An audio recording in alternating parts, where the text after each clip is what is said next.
Want to say how you feel in Spanish? Today you learned 8 words for feelings and emotions. Stay to the end for a full recap. For a good day. Feliz.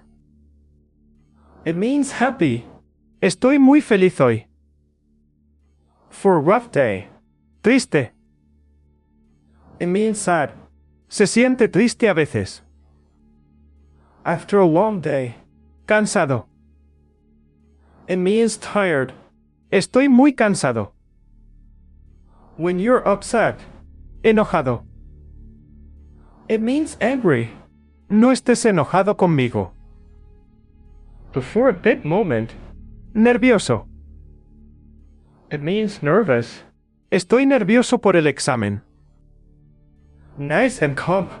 Tranquilo. It means calm, relaxed. Estoy tranquilo ahora. Full of excitement. Emocionado.